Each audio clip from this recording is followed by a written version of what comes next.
గారు వీటిపైన సమీక్ష పెట్టాలి ముఖ్యమంత్రి గారు. శివలాల్ గారు ఏం చెప్తారు? అమోన్ భాయ్ మీద మీ 9 సంవత్సరాల కానీ కాంగ్రెస్ పార్టీ వచ్చినాక కాంగ్రెస్ పార్టీ గతంలో ఉన్నప్పుడు కూడా రేషన్ కార్డు కాంగ్రెస్ పార్టీ ఇచ్చింది, మీరు ఎప్పుడు కూడా ఇవ్వలేదు. మీరు ఫుడ్ సెక్యూరిటీ అని ఒక ప్రింట్ పేపర్ ఇచ్చిండ్రు, ఫుడ్ సెక్యూరిటీ అన్న ఒకటి, రేషన్ కార్డు అన్న ఒకటి. ఆ కూపన్ ఇచ్చి కూపన్ల ద్వారా రేషన్ ఇచ్చిన ప్రజలకి వాళ్ళని అడిషన్ చేయలేదు. అదే చెప్తున్నాం వాళ్ళ శివన. ఆ ఫుడ్ సెక్యూరిటీ కార్డు రేషన్ కార్డే, ఆ ఫుడ్ సెక్యూరిటీ కార్డు ఇచ్చి అందరికి రేషన్ అనే విధంగా ప్రయత్నం చేసింది కేసీఆర్ గారు. అనలిస్ట్ రామ్మోహన్ గారిని అడగండి, మీరు ఇచ్చిన ప్రింట్ రేషన్ కార్డు అంటారా మీరు ఒకసారి అడగండి. గతంలో ఇన్ని ప్రభుత్వాలు కానీ 30-40 సంవత్సరాలు రేషన్ కార్డు అనేది ఒకటి ఉంది. అంటే ఇవ్వండి తెలంగాణ ప్రభుత్వం వచ్చినాక మొదటి విడత ఎన్నికైనప్పుడు మొదటి విడత వచ్చినప్పుడు కార్డు ఇచ్చారు. తర్వాత అదే ఆ పేజీలు అయిపోతే అంటుబెట్టిన పేజీలు, తర్వాత అక్కడ ఫుడ్ సెక్యూరిటీ పేపర్ అని పేపర్ ఇచ్చారు, దాని మీద రాసుకోమన్నారు. ఆ కంప్యూటర్ లో మన వేలుముద్ర వేస్తే వచ్చేది కనుక దాని మీద పెద్దగా నమోదు కూడా అవసరం లేకుండా ఇవ్వలే ఇప్పుడు ఎందుకంటే ఈ 5 ఏళ్లలో ఇవ్వలేదు అని ఏమంటున్నానంటే రేషన్ కార్డులు ఎప్పుడు నిరంతర ప్రక్రియ జరుగుతూనే ఉండాలి.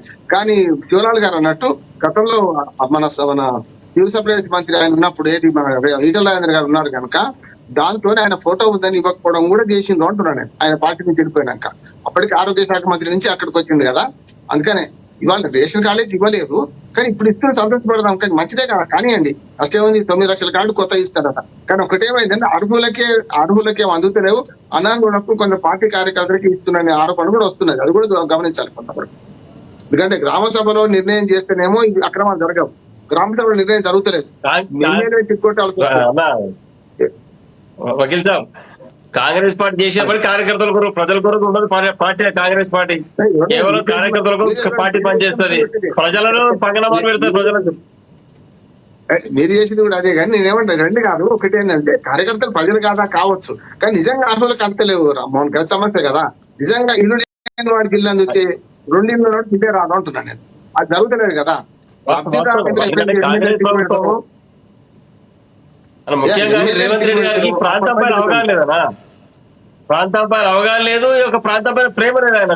కేవలం అధికారం ఎట్లా ఉండాలి, సీట్ ఎట్లా కూర్చోవాలి, శివలాల్ గారు అంటే పబ్లిక్ సంబంధాలు అనుబంధాలు ఏమి తెలియదు ఆయనకి. శివలాల్ గారు ఏం చెప్తారు అసలు? ముఖ్యమంత్రి గారి గురించి మాట్లాడుతుంటే మీరు ఒక రకంగా చూస్తున్నారు తప్ప మాట్లాడలేదు.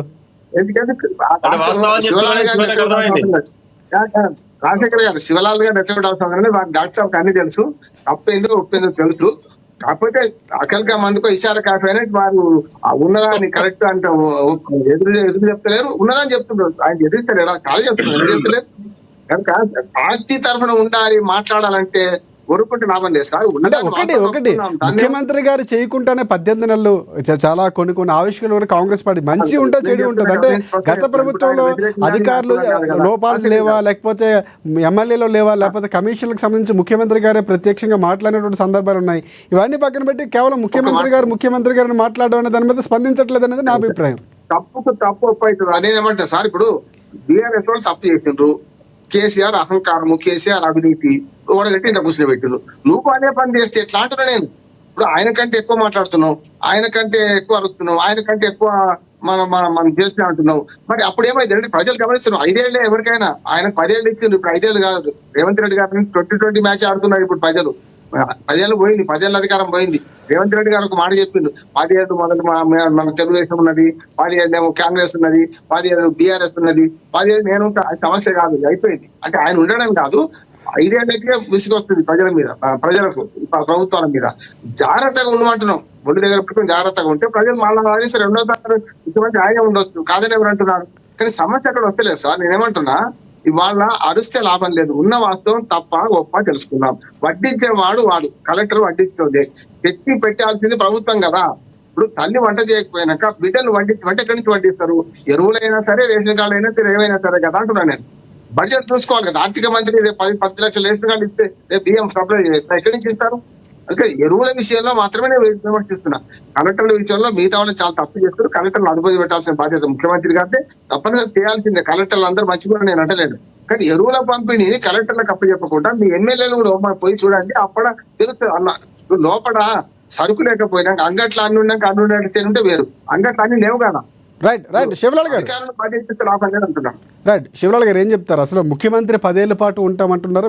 మీకు ఉన్నటువంటి మంత్రి పదవి ఇవ్వాలన్నటువంటి ఒక వ్యక్తి రావటం, మళ్ళీ ఆయన బహిరంగానే స్టేటస్లు పెట్టడం, లేకపోతే సోషల్ మీడియాలో పోస్టులు పెట్టడం చాలా కొంతవరకు మారింది. కానీ ఇక్కడ ఉన్నటువంటి పరిస్థితులు మొత్తం కాంగ్రెస్ పార్టీ అంటే రేవంత్ రెడ్డి మీద ఫోకస్ లాగా కనిపిస్తుంది. ఆయన మీదే ప్రత్యర్థులు దాడి చేస్తున్నారు. ఇప్పుడు జరుగుతున్నటువంటి మొత్తం సినిమా కూడా అలాగే కనిపిస్తుంది ఒక రకంగా చూడాలంటే. శివలాల్ గారు, కాంగ్రెస్ పార్టీ రేవంత్ రెడ్డి పిసిసి అధ్యక్షుడు అయినాకనే మేము అధికారంలో ముందు మేము చెప్పడం జరిగింది. మనం 2.5-3 years లో కూడా ఏదైతే టిఆర్ఎస్ ఎదుర్కొన్నప్పుడు అప్పుడు కూడా చెప్పినాం టిఆర్ఎస్ పని అయిపోయింది. కాంగ్రెస్ పార్టీ ఇప్పుడు ఈ రోజు కాంగ్రెస్ పార్టీ అధికారంలోకి వచ్చిన తర్వాత టిఆర్ఎస్ వాళ్ళకి కానీ బీజేపీ రేవంత్ రెడ్డి గారు చురుచి కాంగ్రెస్ పార్టీని అధికారంలోకి తీసుకొచ్చిండు అనేది వ్యక్తిగత గ్రడ్జితోని రేవంత్ రెడ్డి గారిని అటాక్ చేస్తుండ్రు తప్ప మిగతా మంత్రులను కానీ లేకపోతే కాంగ్రెస్ పార్టీని ఆపోజిషన్ పార్టీ అనడం లేదు. ఒక రేవంత్ రెడ్డి మీదనే గ్రడ్జి పెట్టుకొని వాళ్ళు మాట్లాడడం జరుగుతుంది అంతే తప్ప ఈరోజు ఎవరైతే కేటీఆర్ గాని కేసీఆర్ గాని కవిత గాని లేకపోతే వాళ్ళందరూ కూడా ఒక రేవంత్ రెడ్డి మీదనే కామెంట్ చేస్తారు తప్ప మిగతా వాళ్ళ మీద ఎవరైనా కామెంట్ చేస్తారా? అంటే వ్యక్తిగతంగా ముఖ్యమంత్రి అంటే మేము పెద్దోళ్ళం అయిపోయినాం అనేది ఒక ఫీలింగ్ వాళ్ళకి. అంటే ముఖ్యమంత్రిని మేము విమర్శిస్తే మేము పెద్దోళ్ళం అయిపోయినాం అనేది ఒక ఫీలింగ్. ఇప్పుడు కవిత ఒక రకంగా ఏమంటుంది, కాంగ్రెస్ పార్టీ మంచి పని చేసింది, ఆర్డినెన్స్ టిఆర్ఎస్ వాళ్ళందరూ కూడా 4 లైన్లనే రావాలని ఆమె చెప్తుంది. మళ్ళీ ఏమంటది, ముఖ్యమంత్రి నల్లమల్ల పులి అంటే ఆ మాటకు ముఖ్యమంత్రిని నేను ఒప్పుకుంటా అంటది. అంటే వీళ్ళు ఏ రకంగా మాట్లాడుతుంటారు అంటే వీళ్ళకి నచ్చినప్పుడు ఒకలాగా మాట్లాడతారు, నచ్చినప్పుడు ఒకలాగా మాట్లాడతారు. కేటీఆర్ ఏమంటాడు, ముఖ్యమంత్రి రేవంత్ రెడ్డి గారు అంటే మాకు అభిమానము, కానీ మిగతా విషయాలలో వచ్చే వరకు నీకు అది ఉందా, నీకు తెలివి ఉందా, 420 ముఖ్యమంత్రి అని ఆయన మాట్లాడతాడు. ఇటు కేసీఆర్ ఏమంటాడు, ఈ రోజు ఒక రకంగా ముఖ్యమంత్రి అధికారంలో ఉండి కూడా కేసీఆర్ కి ఇబ్బంది అయితే హాస్పిటల్ పోయి అడగడం జరిగింది. ఆయన ఎందుకు పరామర్శించుండు? వ్యక్తిగతంగా వీళ్ళలాగైతే ఒక రకంగా కక్ష సాధింపు చేస్తలేడు కదా. ఒకవేళ కక్ష సాధింపు చేస్తే వీళ్ళు ఎవరు కూడా బయట కనబడారు, అందరికందరు లోపలనే ఉంటారు. రైట్ రామ్మోహన్ గారు ఏం చెప్తారు? లోపంగా చెప్పడం జరిగింది, నేను కక్ష సాధింపు చేయనని చెప్పి. రైట్ బీఆర్ఎస్ రామ్మోహన్ గారు ఏం చెప్తారు? ఫైనల్ గా కంక్లూడ్ చేయండి మీరు. ఒక్కటే గుర్తుపెట్టుకోవాలి, రేవంత్ రెడ్డి కూడా కేసీఆర్ గారు అంటా ఉన్నాడు ఏమని, గోదావరి గురించి అపెక్స్ కౌన్సిల్ ముందర 30 TMCల నీళ్ల గురించి మాజీ ముఖ్యమంత్రి కేసీఆర్ గారు మాట్లాడేదో చెప్తా ఉన్నాడు. మరి రేవంత్ రెడ్డి కూడా కేసీఆర్ గారు మెచ్చుకుంటున్నాడు కదా, సందర్భం బట్టి మాట్లాడతారు, దాంట్లో ఇదేం లేదు. ముఖ్యంగా మన రాష్ట్రానికి అవసరం వచ్చింది విపత్తు ఏంటంటే రైతులకు యూరియా దొరకట్లేదు. దీనిపైన రాష్ట్ర ప్రభుత్వం తగు చర్యలు తీసుకొని ఎక్కడైతే రైతులు ఇబ్బంది పడుతున్నారో ఎరువులు అందక, మరి నల్ల మార్కెట్ ద్వారా ఏమన్నా రైతులను మోసం చేసి వ్యాపారులను లబ్ధి పొందుతున్నారా, లేదా స్టాక్ పాయింట్ ఎవరైనా అక్రమ నిల్వలు పెట్టిస్తారా, దీనిపైన అగ్రికల్చర్ ఆఫీసర్లను కలెక్టర్లను కింది స్థాయి నుంచి మీ యొక్క కాంగ్రెస్ పార్టీ యొక్క శాసనసభ్యులను క్షేత్రస్థాయిలో పర్యటన చేపించి ఆ అక్రమాలను గుర్తించి రైతులకు సరైన విధంగా ఎరువులు అందజేసే ప్రక్రియ ముఖ్యమంత్రి రేవంత్ రెడ్డి చేపట్టాలి. ఇంకొకటి, పరిపాలన చేతగాక జిల్లా కలెక్టర్లను వేధించడం మానుకోవాలి. నీకు చేత కాదు, నీ అర్థం అందరికి అర్థమైపోయింది కాబట్టి, ఇప్పుడు రాజు చేతగానోడు కాబట్టి అప్పుడు ఏం చేస్తారు, శత్రువులు దాడి చేస్తారు రాజ్యం మీద. ఇది అదే పరిస్థితి. నా మాట వింటలేరు అధికారులు అంటే నీకు రాజు చేతగానో అందరికి అర్థమైపోయింది. కాబట్టి నీ యొక్క కెపాసిటీ నిరూపించుకో, ఏదైతే మాట ఇచ్చినో మాట తప్పకు, 6 గ్యారెంటీలు అమలు చేయి. తెలంగాణ రైతాంగానికి, తెలంగాణ ప్రజలకు, తెలంగాణలో వినిపిస్తుంది రాజశేఖర్ గారు? ఎస్ వినిపిస్తుంది, చెప్పండి రామ్మోహన్ గారు. తెలంగాణలో బడుగు బలహీన వర్గాలకు అందాల్సిన సంక్షేమ పథకాలు అందరికీ చిట్ట చివరి వ్యక్తి వరకు నీ 6 గ్యారెంటీలు మొత్తం ఇమ్మీడియట్ గా, ఏదైతే తులం బంగారం ఇస్తానో అది కూడా ఇమ్మీడియట్ గా ఏమని చెప్తానో, ఇవన్నీ మిగతా అంశాలను ఒక్కొక్కటిగా పూర్తి చేయి.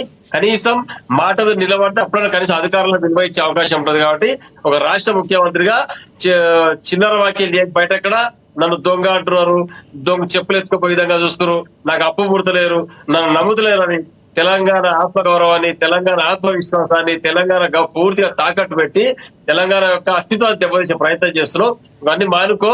ఈ 2 సంవత్సరాలు గడిచిపోయింది, ఇంకా ముందు ముసల పండుగ, వాటన్నిటికి ఎదుర్కోలేక నువ్వు చేస్తున్న తాకట్టు ఇవన్నీ. కానీ ఇవన్నీ బంద్ చేసి తెలంగాణ రైతాంగం పట్ల చిత్తశుద్ధితోటి పనిచేయమని చెప్తా ఉంది. రైట్.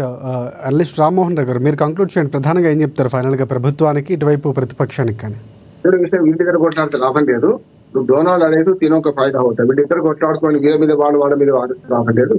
బీజేపీ కేంద్ర ప్రభుత్వం మీద నెపం మోపాలి, కేంద్ర ప్రభుత్వం నుంచి కొట్లాడాలి, తీసుకురావాలి. ప్రతిపక్షంగా బీఆర్ఎస్ పార్టీ, అధికార పక్షంగా కాంగ్రెస్ పార్టీ ఇద్దరు కలిసి కొట్లాడాల్సింది కేంద్రం మీద. మనకు రావాల్సిన ఎరువుల కోట 60% వచ్చింది, ఇంకా 40% రావాల్సి ఉన్నది. ఆ 40% కూడా వీలైన తొందరగా తెప్పించాల్సిన అవసరం ఉంది. అవసరమైతే అఖిల పక్షాన్ని తీసుకెళ్ళండి, మాకు ఇంత కోట రావాల్సింది రాలేదని చెప్పి. ఇప్పుడు రాహుల్ గాంధీ తీసుకెళ్లి చేస్తా అంటున్నారు కదా రేవంత్ రెడ్డి గారు, ఏది మన బీసీ కోటా మీద మోడీ గారిని కలుస్తా అంటున్నారు కదా. అందులో భాగంగా ఇక్కడ వ్యవసాయ శాఖ మంత్రి ఏం చేస్తున్నారు, ఇక్కడ సివిల్ సప్లై శాఖ మంత్రి ఏం చేస్తున్నారు, వీళ్ళందరూ మంత్రులు పనిచేయాలి కదా. ఇప్పుడు రేవంత్ రెడ్డి గారు ఒక్కటి మీద భాగం పెడితే లాభం లేదు కదా, అది కూడా చెప్తున్నా. ప్రతిదానికి రేవంత్ రెడ్డి సమాధానం ఎందుకు చెప్తున్నాడు? మంత్రులు ఏం చేస్తున్నారు? కన్సర్న్ మంత్రులు పనిచేయాలంటే కదా. ఇంతకుముందు జ్వరాలు గారు అన్నట్టు ఆ మంత్రివర్గంలో ఆడోళ్ళు లేరా అంటే అందరూ ఆడేయాలి అన్నట్టు ఇక్కడ కూడా మన అదే జరుగుతుందా? తప్పు కదా. ఇవాళ మంత్రులను పనిచేయించండి, తర్వాత పైకి పోయి కేంద్ర ప్రభుత్వంతో ప్రతిపక్షాన్ని తీసుకొని పోండి. మాకు రావాల్సిన ఎరువులు ఎందుకు వస్తారు, పోయినసారి ఎన్ని వచ్చినాయి, ఈసారి ఎన్ని వచ్చినాయి, ఈసారి ఎంత కోట వచ్చింది. నానో యూరియా మీద వ్యవసాయ శాఖ కూడా అవగాహన సదస్సులు పెట్టాలి. రాజశేఖర్ గారు, నానో యూరియా మంచిది అంటున్నాను కదా, వెయ్యాలి. కానీ ఏమైతుంది, అపనమ్మకం ఉంది వాళ్ళకు. ఇప్పుడు అంటే ఒకటి అంటే ముఖ్యమంత్రి గారు రేవంత్ రెడ్డి చాలా సందర్భాల్లో కేసీఆర్ గారు అనుభవం అవసరం రాష్ట్రానికి, లేకపోతే మా పాలకు మీ సలహాలు ఇవ్వండి తీసుకుంటామని చెప్పారు. కానీ ఎక్కడ చెప్పిన సందర్భాలు ఒక రకంగా ప్రతిపక్షాలు కూడా మార్పు రావాల్సిన అవసరం ఉందంటారా? రావాలి కదా. ఆయన అసెంబ్లీకి పోమంటున్నాం, దాన్ని ఎవరంటున్నాం అసెంబ్లీకి పోవని అంటున్నాం, రావడం లేదు. రెచ్చగొడితే రాడు కదా ఎవరైనా, రావాల్సిన అవసరం ఉంది. ప్రతిపక్ష నాయకుడు ఇక్కడ కేసీఆర్ అక్కడ జగన్మోహన్ రెడ్డి కూడా పోవాలి. వాళ్ళు పోకపోతే వాళ్ళకి ప్రజలు బుద్ధి చెప్తారు. ఇప్పుడు మనం చేయాల్సిన అవసరం లేదు. ఇంకో 3 ఏళ్ల తర్వాత ఆ ప్రతిపక్ష స్థానం కూడా తీసేస్తారు, అది ప్రజలు చెప్తారు కదా. అది వేరు. ఇక్కడ నేనేమంటున్నానంటే కేంద్రం మీద పోరాటం చేయాల్సిన అంశం పెట్టి వీళ్ళిద్దరు చేసుకుంటున్నారు. ఇప్పుడు బనకచర్ల మీద అదే వీళ్ళిద్దరే పోరాటం చేసుకుంటారు. బీజేపీ ఒక మాట అన్నారు, దాంతో ఏమవుతుంది? ఇప్పుడు బీజేపీ మంచిగా సుఖంగా ఉన్నది, ఇద్దరు కొట్లాడుకుంటే మంచిగా చూసుకుంటా వస్తుంది అంటున్నాను. అందుకనే కోతి రొట్టె సామర్థ్యంగా అట్లా ఉన్నది. తప్పనిసరి వీళ్ళు చేయాల్సిన పని ఏంటంటే కలిసి కేంద్ర ప్రభుత్వం మీద పోరాటం చేయాల్సిన అవసరం ఉంది. మనం వచ్చే నిధులు కానీ నీళ్లు కానీ ఏ విషయంలో అన్యాయం జరగకుండా తెలంగాణకు రావాల్సిన అన్ని కూడా విభజన హామీలో ఉన్న చట్టంలో ఉన్న హామీలతో సహా సాకారం చేసుకోవాలంటే వీళ్ళిద్దరు కొట్టాలంటే మాత్రం నా తెలంగాణ ఇంకా 10 ఏళ్ళైనా ఇట్లా ఉంటుంది. Right. Thank you Rammohan Rao గారు, బిఎస్ రామ్మోహన్ గారు, మీకు కూడా ప్రత్యేక ధన్యవాదాలు. అలాగే శివలాల్ గారు మనకి కంక్లూడ్ తీసుకుందాం అనుకున్నాం, ఆయన డిస్కనెక్ట్ అయ్యారు, ఆయనకు కూడా ప్రత్యేక ధన్యవాదాలు. చూద్దాం. అంటే కలెక్టర్లకు సంబంధించినటువంటి అల్టిమేట్ జారీ చేయడం సందర్భ రహితం కాదనేటువంటి వ్యాఖ్యలు వినిపిస్తున్నాయి. కలెక్టర్లు ఎందుకంటే క్షేత్రస్థాయిలో ఒక రకంగా ప్రభుత్వానికి ఇటువైపు ప్రజలకు వారధిగా పనిచేసేది, అంటే వ్యవస్థలో చూసుకుంటే అధికారుల పరంగా కలెక్టర్లకు ఆ బాధ్యత ఉంటుంది. ఎందుకంటే పూర్తి స్థాయిలో వారికి ఉన్నటువంటి అధికారులు వేరు. అందుకే వాళ్ళకి ప్రత్యేకంగా ₹1 కోటి అత్యవసర నిధులు కూడా కేటాయించినటువంటి పరిస్థితి ఉంది.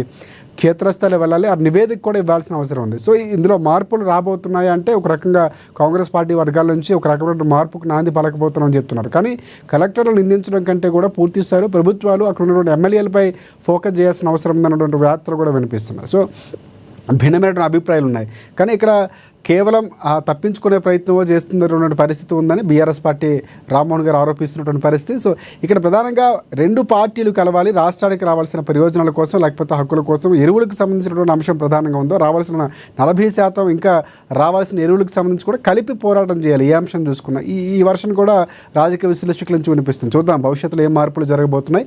మొత్తానికి కలెక్టర్లకు ఒక అల్టిమేటం అయితే ముఖ్యమంత్రి రేవంత్ రెడ్డి జారీ చేశారని చెప్పుకోవచ్చు. ఇది వాటి డిబేట్ టైం. మరిన్ని అప్డేట్స్ కోసం చూస్తూనే ఉండండి ఏఎన్ఎన్ తెలుగు న్యూస్.